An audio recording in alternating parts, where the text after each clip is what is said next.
তাহলে বাড়িতে গিয়ে আম্মাকে জিজ্ঞাসা করবে, আম্মা জান আপনি খাবার কেমন খাইয়েছিলেন। আব্বাকে জিজ্ঞাসা করবেন যে আব্বা ইনকাম কোন পথে করেছিলেন, যে রাসূলের নাম শুনে হাত উঠতে চায় না। খাবার তো কখনো হারাম ছিল না।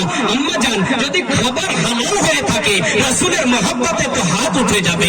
আম্মা জান খাবার যদি হালাল হয়ে থাকে রাসূলের মহব্বতে তো রক্ত গরম হয়ে যাবে। আম্মা জান খাবার যদি হালাল হয়ে থাকে রাসূলের মহব্বতে তো এই জবান বলতে থাকবে আল্লাহু আকবার, নারে রিসালাত, ইয়া রাসূলুল্লাহ, নারে রিসালাত, ইয়া রাসূলুল্লাহ, আসলাকে আলা হযরত, নারে তাকবীর, নারে রিসালাত। রাসূলুল্লাহ।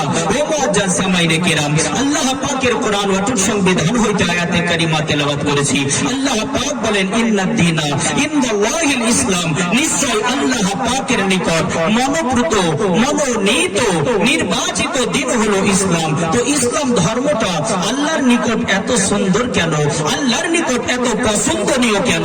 ও প্যারে মুসলমান, তো ইসলাম ধর্মটা আল্লাহর নিকট এত পছন্দনীয় এর কারণ হচ্ছে একটাই, যে এই ধর্মের নেতা, ধর্মের লিডার, ধর্মের গুরু প্রফেট নবী মুহাম্মদুর রাসূলুল্লাহ সাল্লাল্লাহু তাআলা আলাইহি ওয়াসাল্লাম, ওই নবী পাকের কারণে ইসলাম ধর্মটি আল্লাহ পাকের কাছে এত পছন্দনীয়, ইসলাম ধর্মটি আল্লাহ পাকের কাছে এত মনোপ্রীত, ইসলাম ধর্মটি আল্লাহ পাকের কাছে এত মনোনীত শুধু আমার নবী পাকের জন্য। ওরে মুসলমান, তাহলে বলবেন যে হুজুর নবীর জন্যই যদি ইসলাম আল্লাহর কাছে এত সুন্দর হলো, আল্লাহর কাছে এত পছন্দনীয় হলো, তাহলে যে আজ কিছু মানুষ আমার নবীকে আমাদের মতো বলতে আছে, আরে মুসলমান তাহলে আপনি এবারে কি বলবেন যারা নবীকে আমার মতো বলতে আছে? আসলেও কি নবী আমার মতো? আমার মতো তো আমার নবী কখনোই নয়। নবী তো দেখতেও আমাদের মতো ছিলেন না, নবী তো বলতেও আমাদের মতো না, নবীর চলন তো আমাদের মতো ছিল না, নবীর বংশধর তো আমাদের মতো ছিল না, নবীর আব্বা আম্মা তো আমাদের মতো ছিল না, নবীর বেটিরাও তো আমাদের মতো ছিল না। আরে মুসলমান, তাহলে নবীকে আমাদের মতো কেন বলি, আমাদের মতো কেন বলা হচ্ছে? আজ যারা আমাদের মতো বলছে ওরাও কোরআন থেকে দলিল দিতে আছে, বলতে আছে আল্লাহ পাক তো পবিত্র কোরআনের মধ্যে বলেছেন কুল ইন্নামা আনা বাশারুম মিসলুকুম, হে নবী আপনি বলে দিন যে আমি তোমাদেরই মতো মানুষ। আরে মুসলমান, তাহলে নবী যে আমাদের মতো মানুষ, আল্লাহ পাক রাসূলে পাককে বলা করাচ্ছেন, আল্লাহ আমার নবী পাককে বলছেন যে ইয়া রাসূলুল্লাহ নবী আপনি বলে দিন যে ইন্নামা আনা বাশারুম মিসলুকুম, নিশ্চয় আমি তোমাদেরই মতো মানুষ। কিন্তু নবীকে যখন বলতে বললেন তো কিসের জন্য বলা করালেন? বললেন তো বললেন কেন? বলা করানোর কারণটা কি? আল্লাহ কোরআন বলতে আছে যে নবী আমাদের মতো মানুষ। আরে মুসলমান, নবীকে কেন আমাদের মতো বলানো হলো?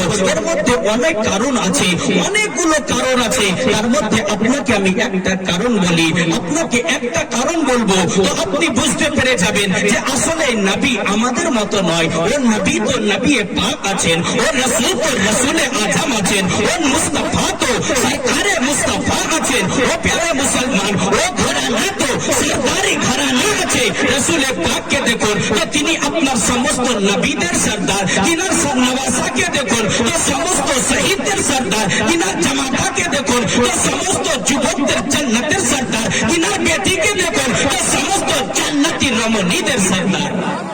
প্যারে মুসলমান, ও ঘরানা তো সরদার ঘরানা। তাহলে কেন নবীকে আমার মতো বলা হচ্ছে? কোরআনটা কেন আমাদের মতোই বললো? আমার কথা বুঝতে অসুবিধা হচ্ছে না তো? বুঝতে পারছেন তো? একবার জোরে বলেন সুবহানাল্লাহ, সুবহানাল্লাহ, বলেন সুবহানাল্লাহ। নবী পাকের মহব্বতে ইয়া রাসূলুল্লাহ, আরে একটু জোরে বলবেন ইয়া রাসূলুল্লাহ। নামিয়ে নেবেন প্যারে মুসলমান। আমি বলতেছিলাম যে আমার নবীকে আল্লাহ পাক যে আমাদের মতো বলা করালেন, তো কারণটা কি? কারণ অনেকগুলো আছে, তার মধ্যে একটা এটাই যে প্যারে মুসলমান যখন হযরতে ইব্রাহিম আলাইহিস সালাতু তাসলিমের কাছে নমরুদ এলো, আসার পরে বলতে আছে এই ইব্রাহিম তুমি আমাকে খোদা বলে মেনে নাও, ইব্রাহিম তুমি আমাকে খোদা বলে মানো। হযরতে ইব্রাহিম আলাইহিস সালাতু তাসলিম তিনি বলেন যে না না, এই নমরুদ তুমি কখনো খোদা হতে পারো না, নমরুদ তুমি কখনোই খোদা হতে পারো না।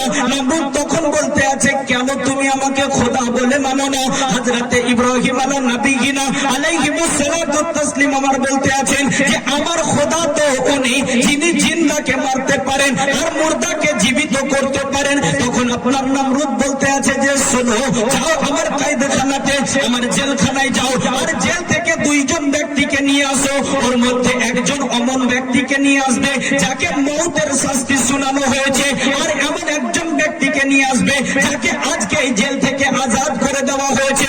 নমরুদের জেল থেকে দুইজন ব্যক্তিকে নিয়ে আসা হলো।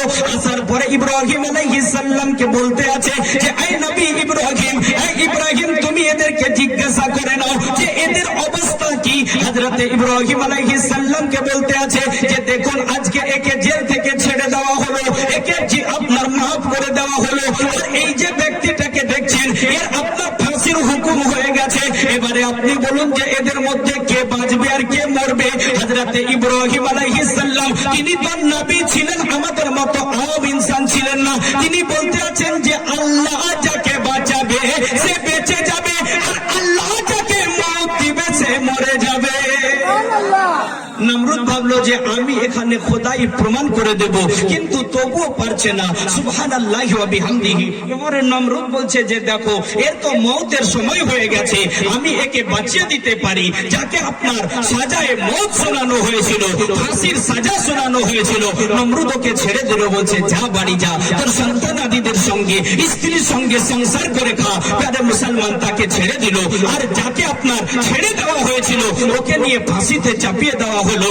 আর বলতে আছে যে দেখলে আমি জিন্দাকে মারতে পারি, আমি মুর্দাকে জিন্দা করতে পারি, তাহলে আমি খোদা। এই ইব্রাহিম এবার আমাকে খোদা বলে মেনে নাও। হযরতে ইব্রাহিম আলা নবিয়িনা আলাইহিমুস সালাতু তাসলিম বলতে আছেন যে না না, এই নমরুদ তুমি খোদা নয়, আমার খোদা তো উনি যিনি পূব আকাশে সূর্যকে উদিত করেন, পশ্চিম আকাশে সূর্যকে অস্ত পাঠান। এই নমরুদ তোমাকে খোদা বলে মেনে নেব। তুমি পশ্চিম আকাশে একবার সূর্যকে উঠিয়ে দেখাও, একবার পশ্চিম আকাশে সূর্যকে উঠিয়ে দেখাও, তোমাকে খোদা বলে মেনে নেওয়া হবে। পশ্চিম আকাশে যে সূর্যকে উদিত করতে পারবে তাকে খোদা বলে মেনে নেওয়া। প্যারে মুসলমান, ইব্রাহিম আলাইহিস সালাম বললেন কি যে পশ্চিম আকাশে সূর্যকে উদিত করতে পারবে তাকে খোদা বলে মেনে নেওয়া হবে, তাকে খোদা বলে মেনে নেব। সেই হচ্ছেন আমার খোদা, যিনি পূব চাইলে পূব আকাশেও সূর্য উদিত করতে পারলেন, তিনি চাইলে পশ্চিম আকাশেও উদিত করতে পারেন। তো প্যারে মুসলমান, এবারে আপনি আসুন যে আপনার আমার নবী দো জাহানের বাদশাহ শাহে জীবকার নবী মুহাম্মদুর রাসূলুল্লাহ সাল্লাল্লাহু তাআলা আলাইহি ওয়াসাল্লাম যেদিনকে মাকামে শাহাদাতে মওলায়ে কায়নাত শাহে মর্দা শেরে ইয়াজদা কুওয়াতে পরওয়ারদিগার হযরতে আলী আলাইহিস সালামের নামাজে আসর কাজা হয়ে গিয়েছে। নামাজে আসর যখন কাজা হয়ে গেল, নবী পাক আপনার বসে আছেন, শুয়ে আরাম করতে আছেন, মওলা আলীর আপনার কোলের উপরে মাথা রেখে মওলা আলীর চোখ থেকে অশ্রু ঝরতে আছে। এক ঠোপা অশ্রু আপনার চেহারায় দুহার উপরে পড়ে গেছে। শামসুদ্দোহা নবীর চেহারা মুবারকের উপরে এক ফোঁটা অশ্রু পড়ে গেছে। রাসূল পাক আমার চোখটা খুললেন, খোলার পরে বলতে আছেন এ আলী কি হয়েছে? মা ইয়াবকুকা ইয়া আলী, ইয়া আলী তোমাকে কে কান্না করিয়েছে? আলী কিসের জন্য কান্না করতে আছো বলো? হযরতে আলী মুর্তজা তিনি বলতে আছেন যে ইয়া রাসূলুল্লাহ ইয়া হাবিবাল্লাহ, অন্য কোনো সমস্যা নয়, শুধুমাত্র আমার আসরের নামাজ কাজা হয়ে গেছে। ইয়া রাসূলুল্লাহ আসরের নামাজ কাজা হয়ে গেছে, তাই নামাজের মহব্বতে কান্না করতে আছি, নামাজ কাজা হয়ে গেছে বলেই কান্না করতে আছি। আমার নবী পাক বলতে আছেন এ আলী মুর্তজা, তুমি তো চাইলে আমি নবীকে উঠিয়ে দিয়ে আসরের নামাজ আদায় করতে পারতে, কিন্তু আমাকে উঠালে না কেন? এ আলী তুমি আসরের নামাজের জন্য আমি নবীকে উঠালে না কেন?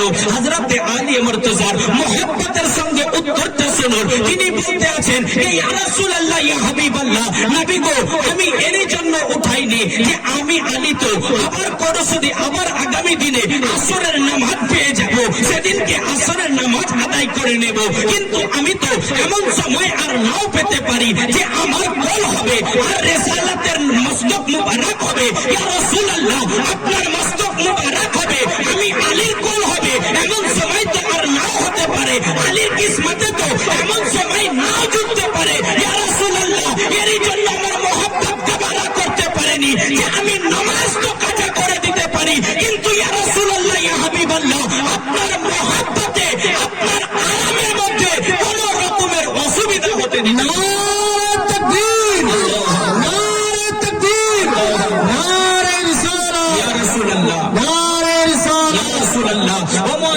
সামাইনে কেরাম, মাওলা আলী আমার বলতে আছেন যে ইয়া রাসূলুল্লাহ ইয়া হাবিবাল্লাহ, আমি আসরের নামাজ কাজা করতে রাজি হয়ে গেছি, কিন্তু আপনার আরামের মধ্যে কোন রকম ব্যাঘাত ঘটাতে আমি আলী পারি না। ইয়া রাসূলুল্লাহ, কিভাবে আপনার আরামে ডিস্টার্ব করতে পারি? ইয়া রাসূলুল্লাহ ইয়া হাবিবাল্লাহ, আমি তো নামাজ পেয়েছি আপনার জন্য, রোজা পেয়েছি আপনার জন্য, হজ পেয়েছি আপনার জন্য, যাকাত পেয়েছি আপনার জন্য, কালমা পেয়েছি আপনার জন্য। ইয়া রাসূলুল্লাহ, সমস্ত ইবাদত তো আপনার জন্যই পেয়েছি, তাহলে আপনার আরামে কিভাবে ডিস্টার্ব করতে পারি? আপনার আরামের মধ্যে কিভাবে অসুবিধা করাতে পারি? ইয়া রাসূলুল্লাহ ইয়া হাবিবাল্লাহ, নবী গো, এর জন্যই আমি আপনাকে উঠাইনি। এবার আমার প্যারে আকা নবী মুহাম্মদুর রাসূলুল্লাহ সাল্লাল্লাহু তাআলা আলাইহি ওয়াসাল্লাম আমার বলতে আছেন যে আলী, তাহলে বলো এখন তুমি আসরের নামাজ কাজা পড়তে চাও নাকি আসরের নামাজ আদা পড়তে চাও? আজ যদি আমাদের মতো মোল্লা হতো তাহলে বলতো যে হয়তো নবীর নামাজের মাসলা জানা নেই, কারণ মাগরিবের সময় হয়ে গেছে, আসরের নামাজ এখন আদা কিভাবে হতে পারে? এখন তো কাজা পড়তে হবে। কিন্তু মৌলায়ে কায়নাত তো ওনার নাম, আলী তো ওনার নাম, যিনাকে শেরে খোদা বলা হয়, যিনাকে শাহে মারদা বলা হয়, যিনাকে শেরে ইয়াজদা বলা হয়, যিনাকে কুওয়াতে পরওয়ারদিগার বলা হয়, যিনাকে বাবুল ইলম বলা হয়। নবী পাক আমার বলেন, মান কুনতু মাওলা ফাহাযা আলী মাওলা। প্যারে মুসলমান, আমার নবী পাক আরো বলেন, আনা মদিনাতুল ইলম ওয়া আলিউম বাবুহা, আমি হলাম ইলমের সুরক্ষিত নগরী, আলী হচ্ছে তার প্রবেশদ্বার। যে মাওলা আলীর জন্য আমার নবী পাক ইলমের দরজা বলতে আছেন, ও আলী কিভাবে নবী পাককে এমন বলতে পারে? ও আলী তো জানেন যে আমার রাসূল পাকের কাছে সমস্ত জিনিসটাই সম্ভব, আমার নবী তো সমস্ত জিনিসটাই করতে পারেন। এরই জন্য তিনি বলতে আছেন যে ইয়া রাসূলুল্লাহ ইয়া হাবিবাল্লাহ, নবী গো, যদি আদা পড়ার সময় পেয়ে যায় তাহলে আমি কাজা কেন করব? ইয়া রাসূলুল্লাহ, যদি আদা পড়ার সময় পেয়ে যায় তাহলে কাজা কেন করব?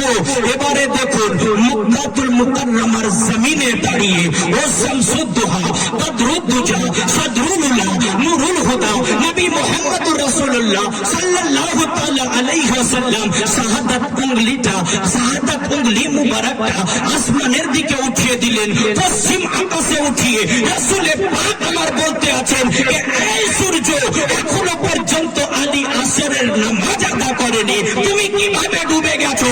আসরের সময় যে জায়গাতে ছিলে সেই জায়গায় পুনরায় চলে আসো। প্যারে মুসলমান, নবী পাকের আঙ্গুল মুবারক উঠাতে দেরি ছিল, নবী পাকের আঙ্গুল উঠিয়ে ইশারা করতে যতক্ষণ দেরি, সূর্য আপনার তদ্রুপ জলদি করে আসরের সময় আবার চলে এসেছে। এবারে আপনাকে আমি বলি, হযরত ইব্রাহিম আলাইহিস সালাম কি বললেন? যে আসরে যে পশ্চিম আকাশে সূর্যকে উঠাতে পারবে উনি হচ্ছেন খোদা। প্যারে মুসলমান, এবার আমার নবী তো মাকামে শাহাদাতে দাঁড়িয়ে পশ্চিম আকাশ থেকে সূর্যকে উদিত করে দিলেন, সূর্যকে উঠিয়ে দিলেন, সারা জগৎ দেখে নিল।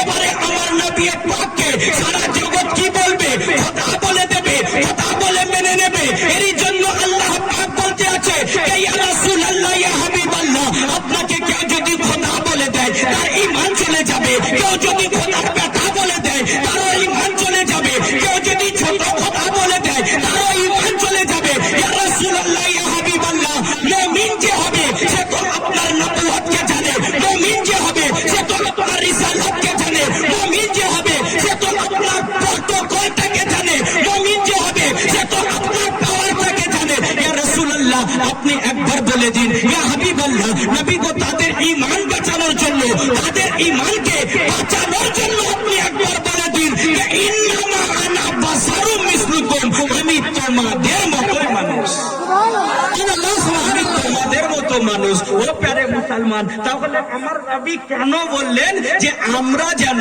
নবীর সূর্যটাকে পশ্চিম আকাশে উঠানো দেখার কারণে নবীকে কেউ যেন খোদা না বলে দিই, নবীকে খোদা বলে যেন মেনে না নিই। এরই জন্য আমার আল্লাহ পাক বলতে বলতে আছেন কে ইয়া রাসূলুল্লাহ, আপনি তাদের ঈমান বাঁচানোর জন্য তাদেরকে বলে দিন যে ইন্নামা আনা বাশারুম মিসলুকুম, আমি তোমাদেরই মতো মানুষ। ও প্যারে মুসলমান, কিন্তু আজ আমরা এটাকে দলিল বানাতে চাচ্ছি যে নবী বলেছে আমাদেরই মতো মানুষ। প্যারে মুসলমান, নবী তো বললেন যে আমাদের মতো মানুষ, ঠিক আছে আমি তোমার কথাটা মেনে নেব যে নবী আমাদের মতো মানুষ। তাহলে মসজিদে বসে শুধু তাসবিহ ঘোরালে হবে না। নবীর মামার তাসবিহ পড়তেন, বলে তাসবিহ ঘোরালে হবে না, একবার নবীর মতো আঙ্গুল দিয়ে সূর্যকে ঘুরিয়ে দেখাও, দুবার সূর্যকে বাহার আনিয়ে দেখাও, উঠিয়ে দেখাও, তো তোমাকে মেনে নেব নবীর মতো। প্যারে মুসলমান, নবী পাকের মতো একবার আঙ্গুলের ইশারায় আসমানের চন্দ্রকে দু টুকরা করে দেখাও, তাহলে মেনে নেব যে তুমি নবীর মতো। প্যারে মুসলমান, আপনার আঙ্গুলের ইশারাতে সূর্য ডুবা সূর্য ঘুরে আসা তো দূরের কথা, আপনার স্ত্রীকেই যদি আপনি আঙ্গুল দিয়ে দেখান, আপনার স্ত্রী যদি বসে থাকে ওকে আঙ্গুলের ইশারা করে যদি উঠতে বলেন, ডুবা সূর্য তো দূরের কথা, আপনার স্ত্রী পর্যন্ত উঠবে না। উঠবে কি? আর তারপরেও যদি বেশি জোর করে দেখান তাহলে আঙ্গুল উল্টা দিকে পাঠিয়ে দেবে, বলবে যে শোন, আমি তোর আঙ্গুলের ইশারায় চলবো বলে আমার বাপ তোকে 1 লাখ টাকা দেয়নি, আমি তোর আঙ্গুলের ইশারায় চলবো বলে আমার বাপ তোকে এতগুলো ফার্নিচার দেয়নি, আমি তোর আঙ্গুলের ইশারায় চলবো বলে আমার বাপ তোকে একখানা বাইক দেয়নি, আমার কথায় তুই চলবি বলে আমার বাপ এতগুলো দিয়েছে। ও প্যারে মুসলমান, তাহলে আমাদের ইশারায়, আমাদের আঙ্গুলের ইশারায় তো আমাদের স্ত্রী চলে না, আমাদের আঙ্গুলের ইশারায় তো আমাদের সন্তান চলে না, আমার নবী পাকের আঙ্গুল মুবারকের ইশারায় তো আসমানের চাঁদ চলে যায়, আমার নবী পাকের আঙ্গুল মুবারকের ইশারাতে তো আপনার ডুবা সূর্য আবার বাহার হয়ে চলে আসে। তাহলে নবী কি আমাদের মতো? জোরে বলবেন, একটু আওয়াজ দিয়ে আপনারা বলবেন নবী কি আমাদের মতো? প্যারে মুসলমান, না না, আমার নবী আমাদের মতো নয়, কোন দিক দিয়ে আমার নবী আমাদের মতো নয়। সুবহানাল্লাহি ওয়া বিহামদিহি। যদি যারা বলে যে আমার নবী আমাদের মতো, একবার ওই ভাইকে আমি বলবো যে ঠিক আছে তুমি আমার সঙ্গে আসো, সঙ্গে তোমার সন্তান দিয়ে তোমার স্ত্রীকে নিয়ে আসো, একসঙ্গে খাবার খেতে দেব, ওই খাবারের থালাতে তুমি একবার থুপ দিয়ে দাও, তারপরে দেখবো যে তোমার ছেলে খায় কিনা, তোমার স্ত্রী খায় কিনা, তোমার মেয়ে খায় কিনা। প্যারে মুসলমান, খাবার তো তোমার ছেলে খাবে না ঠিক কথা, তোমার স্ত্রী তো খাবার খাবে না এটা ঠিক কথা, তুমি লাখ তো খাবে এটাও ঠিক কথা, তুমিও যে লাখ খাবে এটাও ঠিক কথা। মারবে লাঠি আর বলবে যে তোমার মাথা খারাপ হয়ে গেছে, খাবারের মধ্যে থুতু দিচ্ছ। প্যারে মুসলমান, কিন্তু আমার নবী পাককে দেখুন, প্যারে আকা কার নাম শামসুদ্দোহা মুস্তাফার শান কত, যে আপনার আমার আকা হযরতে জাবিরের ঘরের কথাটাকে মনে করেন, যদিও আপনার আমার সকলের জানা ঘটনা, বাস আপনাদেরকে শুধু মনে করিয়ে দেওয়ার জন্যই আমি বলতে আছি। হযরতে জাবিরের ঘরে আমার নবী পাক লাভের দেহান মুবারক আপনার মাংসতেও লাগিয়ে দিলেন, আটাতেও লাগিয়ে দিলেন, তো সমস্ত সাহাবী প্রাণ খুলে পেট ভরে খেয়েছে। মুসলমান, কোনো এতরাজ নাই এবং খাবারের মধ্যেও কমি পড়েনি। তাহলে আমার নবী পাকের থুতু মুবারকটাও তো আমাদের মতো নয় যে আমার নবী পাক যদি খাবারের মধ্যে থুতু মুবারক মিশিয়ে দেন তাহলে তো খাবারে বরকত হয়ে যায়। জোরে বলেন সুবহানাল্লাহ।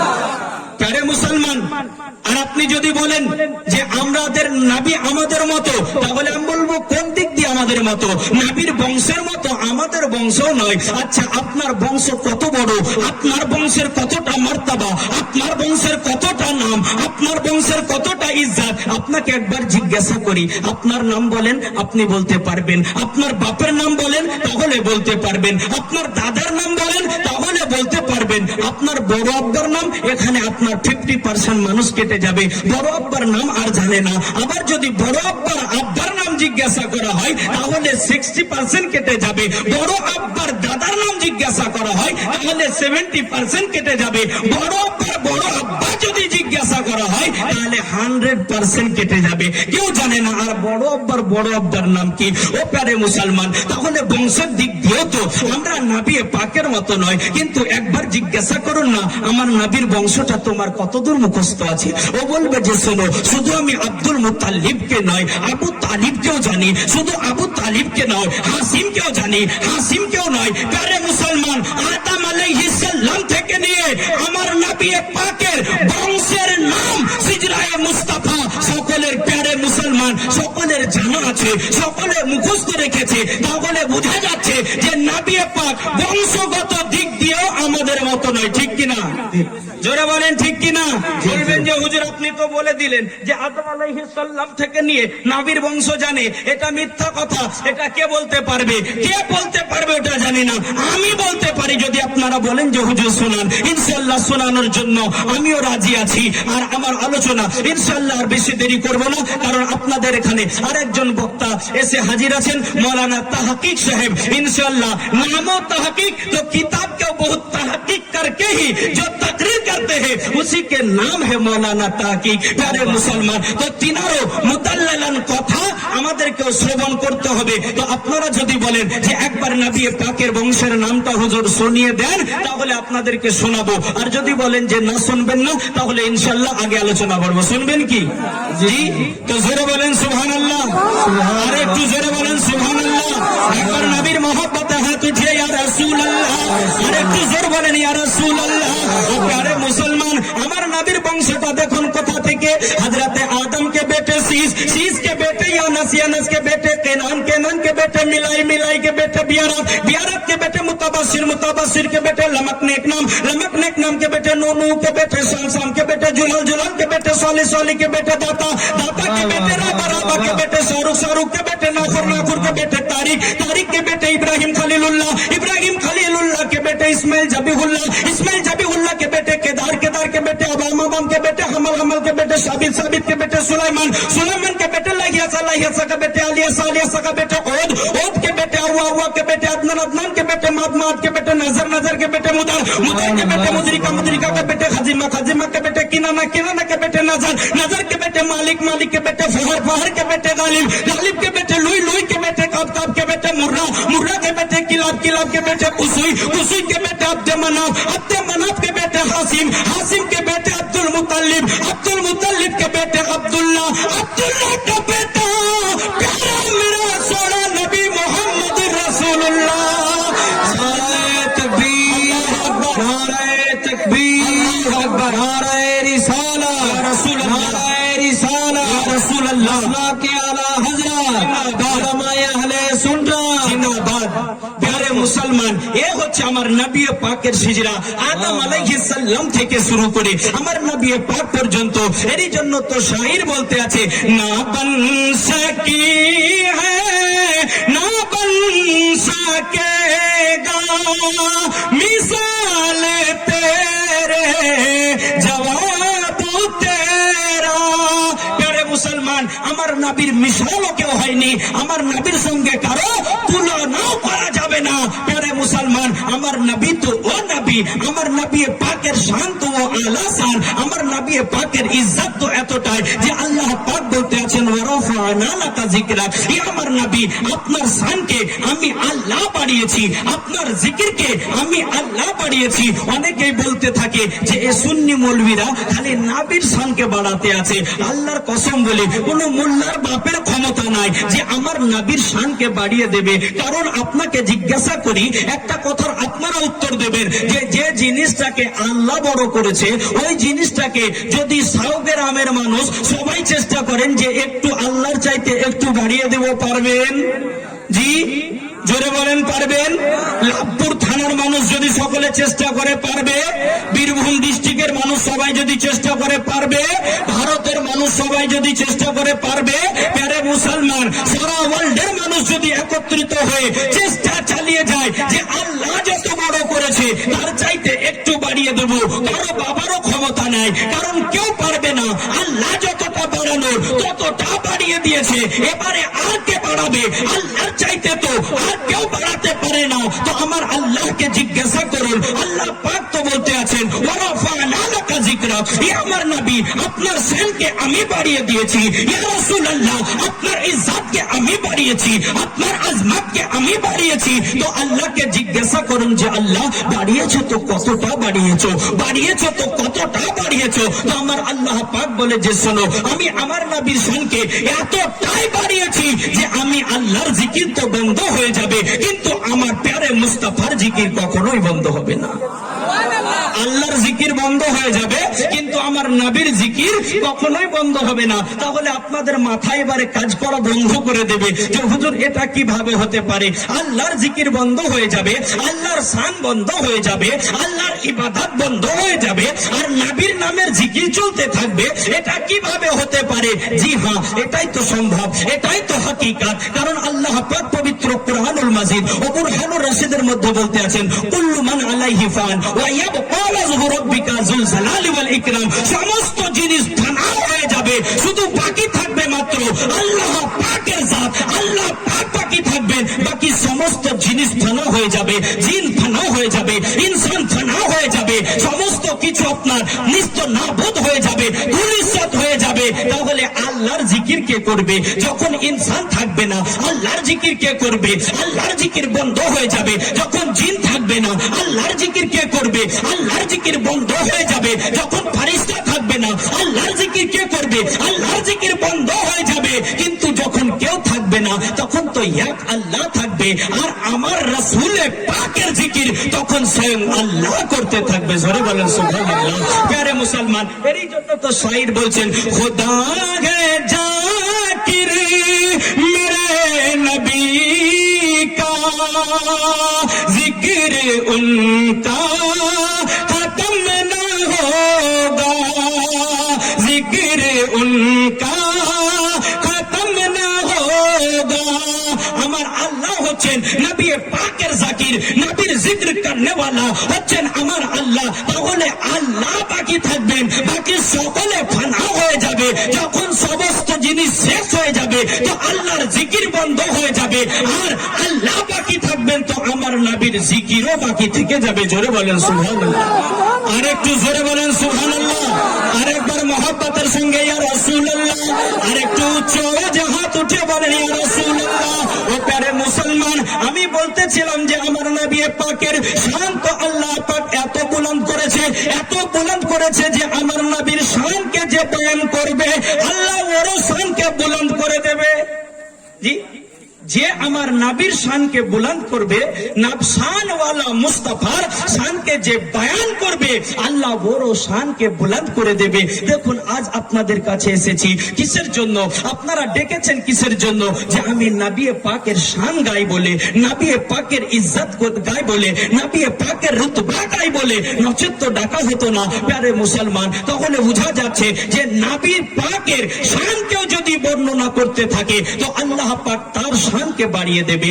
নবী পাকের যদি কেউ আপনার রুতবা গাইতে থাকে আল্লাহ পাক ওর রুতবা বাড়িয়ে দেবে। প্যারে মুসলমান, তো আমি আল্লাহ পাকের কোরআন থেকে আয়াতে কারিমা তেলাওয়াত করেছি। আল্লাহ পাক বলেন, ইন্না দীনা ইনদাল্লাহিল ইসলাম, নিশ্চয় আমি আল্লাহ পাকের নিকট মনোনীত দিন হচ্ছে ইসলাম। তো আল্লাহর কাছে ইসলাম ধর্মটা মনোনীত কেন? আমার নবী পাকের জন্য। মনোনীত কেন? আমার রাসূল পাকের জন্য। প্যারে মুসলমান, শুধু এটা আমি বলছি না, কিংবা আমার উলামায়ে আহলে সুন্নতি বলেন না, কিংবা শুধু মুসলমান নয়, গায়র মুসলিমকেও এটা ইকরার করতে হয়েছে, এটা মেনে নিতে হয়েছে যে আমার নবী পাক হচ্ছেন সবচাইতে আলা।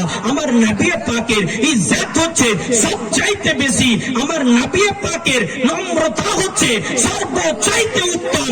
নবী পাকের আখলাক হচ্ছে সবারই চাইতে উত্তম আখলাক। ও প্যারে মুসলমান, দেখুন আপনার মুসলমান নয়, একজন আপনার গায়র মুসলিম ব্যক্তি একটা কিতাব লিখেছে 100 মহামানবের আপনার ইতিহাস, 100 মহামানবের জীবনী তিনি লিখেছেন। তো তিনি যখন 100 মহামানবের জীবনী লিখলেন, ওই কিতাবটার মধ্যে, ওই বইটার মধ্যে সর্বপ্রথম নামটা দিলেন কার? প্যারে মুসলমান, ওই বইটা যখন মার্কেটে আসবে তো যিনি লিখলেন উনি তো একজন বড় সায়েন্স। তাহলে আপনার সকল মানুষ চিন্তা করতে আছে যে ওই কিতাবের হয়তো প্রথমে আপনার কোন সায়েন্সের নাম থাকবে, কিন্তু প্যারে মুসলমান না না, ওখানে কোন সায়েন্সের নাম নেই। তিনি চিন্তা করতে আছেন, সকলে ভাবতে ছিল যে হয়তো ইনি একজন আপনার দার্শনিক, তাহলে কোন দার্শনিকের নাম থাকবে, কিংবা ইনি একজন বৈজ্ঞানিক, কোন একজন বৈজ্ঞানিকের নাম থাকবে। কিন্তু যখন বাজারের মধ্যে কিতাবটা রিলিজ হয়ে গেল, বইটা যখন বাজারের মধ্যে চলে আসলো,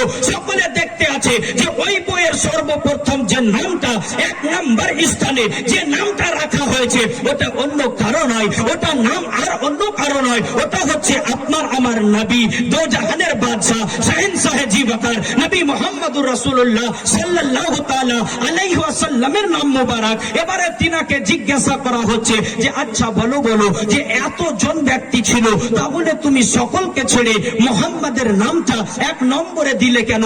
মুহাম্মাদের নামটা কিসের জন্য এক নম্বরে দিলে? তো ওই ব্যক্তি বলতে আছে যে শোনো, আমি আমার নজরে যতজনকে দেখেছি সকলের চাইতে যদি ইজ্জতওয়ালা পেয়েছি, সকলের চাইতে যদি আজমতওয়ালা পেয়েছি, সকলের চাইতে যদি আখলাকওয়ালা পেয়েছি, সকলের চাইতে যদি হিকমতওয়ালা পেয়েছি, সকলের চাইতে যদি রুতবাওয়ালা পেয়েছি, তাহলে মোহাম্মদ ইবনে আব্দুল্লাহকে পেয়েছি। বলে কি আল্লাহু আকবার, আল্লাহু আকবার, ইয়া রাসূলুল্লাহ, ইয়া রাসূলুল্লাহ, জিন্দাবাদ। ও মুআজ্জাজ সামাইনে কিরাম, বলে কিভাবে? তো তিনি বলতে আছে যে শোনো, আমি এরই জন্য তিনাকে এক নম্বরে পেয়েছি যে যত বড় বড় সায়েন্স এসেছে এরা সব দুনিয়ার বুকে আসার পরে জ্ঞান অর্জন করেছে, তারপরে নিজের জ্ঞানের প্রভাব বিস্তার করেছে, তারপরে তিনি আপনার মানুষের কাছে প্রভাবশালী ব্যক্তি হয়েছে। কিন্তু মুহাম্মদ ইবনে আব্দুল্লাহ তিনি দুনিয়ার বুকে এসে জ্ঞান অর্জন করেননি, বরং তিনি সারা দুনিয়াবাসীকে জ্ঞান শিক্ষা দিয়েছেন। তিনি সমস্ত দুনিয়ার মানুষকে জ্ঞান শিক্ষা দিয়েছেন। ও প্যারে মুসলমান, আমার নবী পাক দুনিয়ার বুকে এসেছেন তো শিক্ষা নেওয়ার জন্য নয়। আজ অনেক মানুষ এটা বলে থাকে যে নবী আমার আলিফ জানতো না কেমন, নবী আমার জানতো না যে বে কেমন করে লেখে, নবী জানতেন না যে এক কেমন ভাবে লেখে, নবী জানতেন না যে ওয়া কেমন ভাবে লেখে। প্যারে মুসলমান, এরা আসলে কোরআন পড়ে না, আর কোরআন যদিও পড়ে তাহলে কোরআনের মানে বুঝে না। কারণ আমার আল্লাহ পাক পবিত্র কোরআনুল মাজিদ ও বুরহানুর রশিদের মধ্যে বলতে আছেন ওয়া আল্লামাকা মা আলাম তাকুনু তাআলাম। প্যারে মুসলমান, আল্লাহ পাক বলতে আছেন যে ওয়া আল্লামাকা মা আলাম তাকুনু তাআলাম। হে নবী, আপনি যে সমস্ত বিষয়বস্তু সম্পর্কে অবগত ছিলেন না, আমি আল্লাহ আপনাকে সেই সমস্ত বিষয়বস্তু সম্পর্কে অবগত করিয়ে দিলাম, সেই বিষয়গুলো সম্পূর্ণ জানিয়ে দিলাম। তাহলে আমি মেনে নিলাম যে আমার নবী মাদ্রাসায় পড়েননি, যার কারণে জানতেন না আলিফ কেমন হয়। আমার নবী স্কুলে পড়েননি, যার কারণে জানতেন না ওয়া কেমন হয়। আমি মেনে নিলাম আমার নবী স্কুলে পড়েননি, যার কারণে জানতেন না ইয়ে কেমন হয়। কিন্তু আমার আল্লাহ যে বলছেন ওয়া আল্লামাকা মা আলাম তাকুনু তাআলাম, হে নবী আপনি যে বিষয়বস্তু সম্পর্কে অবগত ছিলেন না, আমি আল্লাহ আপনাকে সেগুলো সব জানিয়ে দিলাম। তার মানে আলিফ কেমন হয় এটাও নবীকে আল্লাহ জানিয়ে দিলেন, ইয়ে কেমন হয় এটাও নবীকে আল্লাহ জানিয়ে দিলেন, ওয়া কেমন হয় এটাও নবী পাককে আমার আল্লাহ জানিয়ে দিলেন। প্যারে মুসলমান, এবার আল্লাহ তো জানালেন ঠিকই, কিন্তু আমার নবীকে জিজ্ঞাসা করুন, আপনার মাদ্রাসার মধ্যে মৌলানা আব্দুল কাদির সাহেব বাচ্চাদেরকে বড় মেহনত করে পড়ায়, খুব সুন্দর ভাবে তিনি পড়ান, কিন্তু পড়ানোর পরে তিনি বলছেন যে আমি খুব সুন্দর ভাবে পড়িয়ে দিয়েছি। এবার বাচ্চাকে জিজ্ঞাসা করুন যে বাবু তুমি বুঝতে পেরেছো তো? বাচ্চাকেও কাছ থেকেও জানতে হবে যে খালি উনি পড়ালেই হবে না, বাচ্চা বুঝতে পেরেছে কিনা এটাও জানার বিষয় আছে। তো প্যারে মুসলমান, আল্লাহ যে জানিয়ে দিলেন তো এখানেও জানতে হবে যে আমার নবী পাক জানতে পারলেন কিনা, নবী বুঝতে পারলেন কিনা। আমার নবীকে জিজ্ঞাসা করুন, ইয়া রাসূলুল্লাহ, ইয়া হাবিবাল্লাহ, আল্লাহ পাক যে জানিয়ে দিলেন তো আপনি কি জানতে পেরেছেন? আল্লাহ পাক যে আপনাকে সব শিখিয়ে দিলেন, আপনি কি শিখতে পেরেছেন? আমার নবী পাক বলেন যে শোনো, আমি শুধু শিখেছি এতটাই নয়, বরং আমি সারা জগতের জন্য শিক্ষক হয়ে এসেছি। আমার নবী পাক বলেন ইন্নী বুইস্তু মুআল্লিমান, নিশ্চয় আমি সারা জগৎবাসীর জন্য শিক্ষক হয়ে এসেছি। সারা জগৎবাসীর জন্য আপনার আমার নবী দো জাহানের বাদশাহ শাহেনশাহ জি ওয়াকার নবী মুহাম্মদুর রাসূলুল্লাহ সাল্লাল্লাহু তাআলা আলাইহি ওয়াসাল্লাম শিক্ষক হয়ে এসেছেন। ও প্যারে মুসলমান, আল্লাহ যেন আমাদের সকলকে রাসূলে পাকের শান, রাসূলে পাকের মান, রাসূলে পাকের ইজ্জত, রাসূলে পাকের আজমতকে বোঝার তৌফিক দান করেন এবং আমাদের সকলকে রাসূলে পাকের গোলামি করা এবং রাসূলে পাকের হুকুমকে মেনে 5 ওয়াক্তের নামাজ আদায় করার তৌফিক দান করে। সকলে বলুন আল্লাহুম্মা আমিন। ওয়া মা আলাইনা ইল্লাল বালাগ। আসসালামু আলাইকুম ওয়া রাহমাতুল্লাহি ওয়া বারাকাতুহু।